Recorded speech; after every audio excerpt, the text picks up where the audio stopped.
नमस्कार, बहुत स्वागत आप सभी का। जी मध्य प्रदेश छत्तीसगढ़ देख रहे हैं आप और आपके साथ मैं हूं कीर्ति दीक्षित और आपको मध्य प्रदेश के देवतालाब लिए चलते हैं जहां गृह मंत्री अमित शाह संबोधित कर रहे हैं। जो पार्टी अपने बेटे बेटों के लिए राजनीति में है वो आपका भला कर सकती है क्या?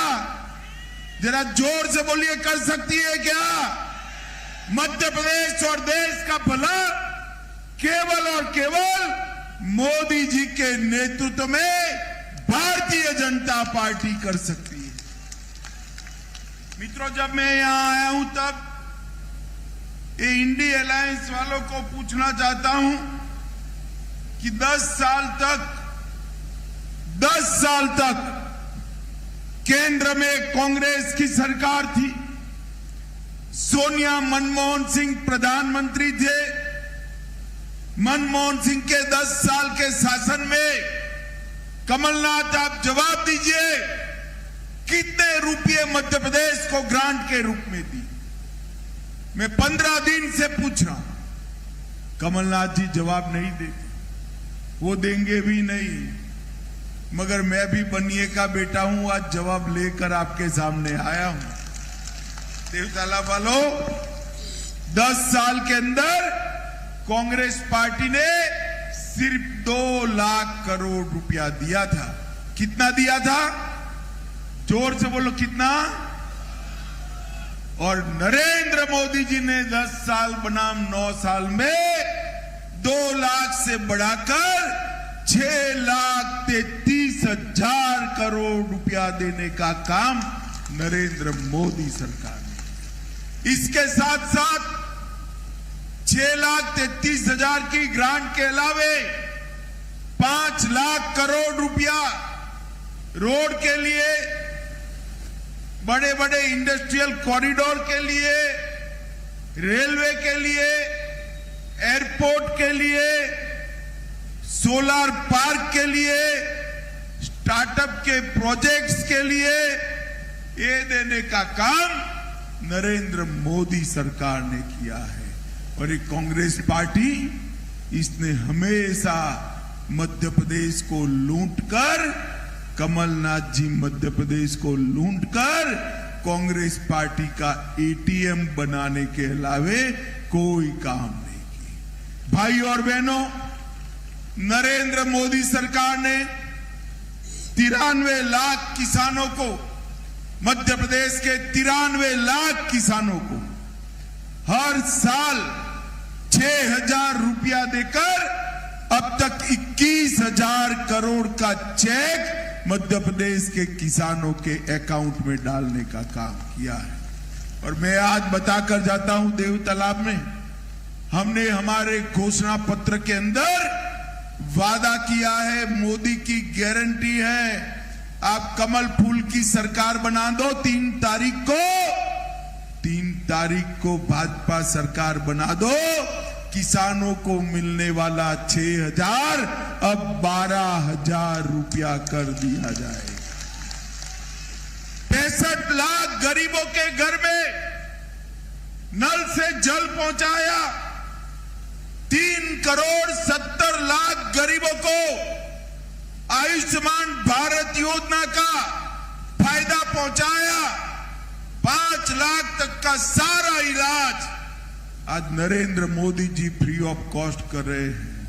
मैं आपको बताता हूं, हमने घोषणा पत्र में मोदी गारंटी दिया है, यहां डबल इंजन की कमल फूल की सरकार बना दीजिए। 3 दिसंबर के बाद 5 लाख तक के खर्चे की जगह 10 लाख तक का खर्चा फ्री ऑफ कॉस्ट मुफ्त में किया जाए। भाई और बहनों, 80 लाख गरीबों के घर में शौचालय बनाए। 82 लाख उज्ज्वला के गैस कनेक्शन दिए। और फिर से एक बार मोदी गारंटी है, सारे उज्ज्वला कनेक्शन में गैस के दाम कितने भी बढ़ जाए, आप माताओं बहनों चिंता मत करिए।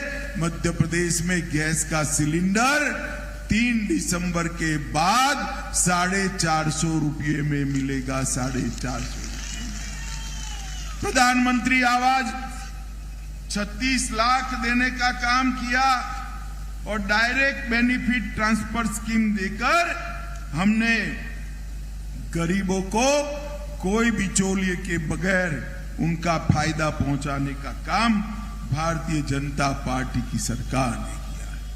मित्रों, ये दिग्विजय की सरकार थी। मध्य प्रदेश को बंटा धार कर दिया था इन्होंने। मध्य प्रदेश को बीमारू राज्य बना। मैं गुजरात में रहता हूं। गुजरात से उस वक्त बाबा महाकाल के दर्शन करने के लिए आते थे। अहमदाबाद से निकलता था, दाहोद तक आराम से सो जाता था, मगर दाहोद से झाबुआ में जैसे घुसते थे, गाड़ी धड़ाम से गड्ढे में गिरती थी और नींद खुल जाती थी। झाबुआ से बाबा महाकाल उज्जैन तक गाड़ी खड्डे में है, रोड खड्डे में है या रोड में खड्डा है मालूम ही नहीं पड़ता था। बिजली का नामो निशान नहीं था।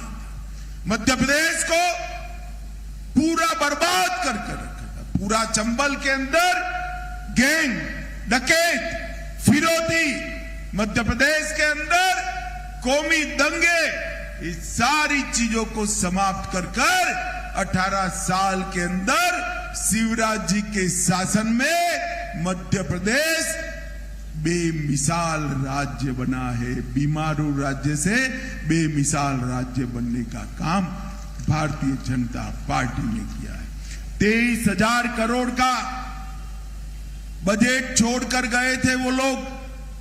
सिर्फ 23,000 करोड़ का शिवराज जी ने अंतिम बजट 23,000 करोड़ से बढ़ाकर 3,14,000 करोड़ का बजट देने का काम मध्य प्रदेश सरकार ने किया है।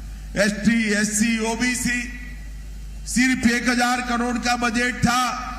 1,000 करोड़ का बजट बढ़ाकर 64,000 करोड़ का करने का काम भारतीय जनता पार्टी ने किया है। मेडिकल कॉलेज की सीटें सिर्फ 620 थी, अब 4,000 है।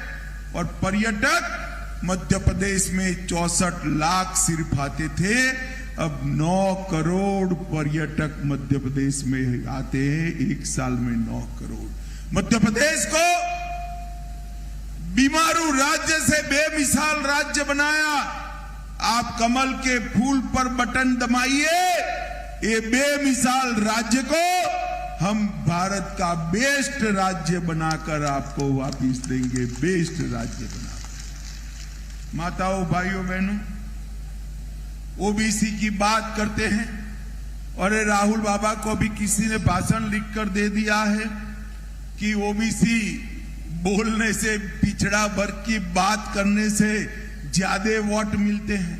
तो राहुल बाबा बोलते ही जा रहे हैं, बोलते ही जा रहे हैं। मैं राहुल बाबा को कहने आया हूं, कांग्रेस पार्टी पिछड़ा वर्ग की विरोधी पार्टी।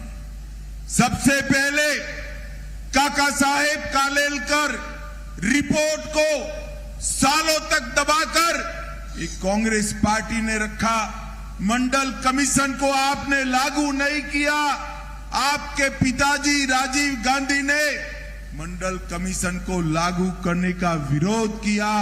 इसके सामने मोदी जी ने पिछड़ा वर्ग आयोग को संवैधानिक मान्यता देकर पिछड़ा वर्ग को संवैधानिक मान्यता देने का काम नरेंद्र मोदी जी ने किया। नीट की एग्जाम में 27% आरक्षण किया। केंद्रीय स्कूलों में पिछड़ा वर्ग के बच्चों का 27% आरक्षण किया। इसके साथ साथ सैनिक स्कूलों में 27% आरक्षण किया। और आजादी के बाद सबसे ज्यादा मंत्री अगर किसी एक सरकार में है तो नरेंद्र मोदी सरकार में 27 पिछड़ा वर्ग के मंत्री बनाकर पिछड़ा वर्ग को 35% सीटें देने का काम नरेंद्र मोदी जी ने किया। भाई और बहनों, मुझे बताओ जरा, ये कश्मीर जो है हमारा है या नहीं है? ऐसे नहीं, जरा राहुल बाबू को सुनाई पड़े ऐसे बोलो, है या नहीं है? धारा 370 हटनी चाहिए थी या नहीं हटनी चाहिए थी? ये धारा 370 को कांग्रेस पार्टी अनरस बच्चे की तरह 70 साल से गोदी में पाल कर रखी थी।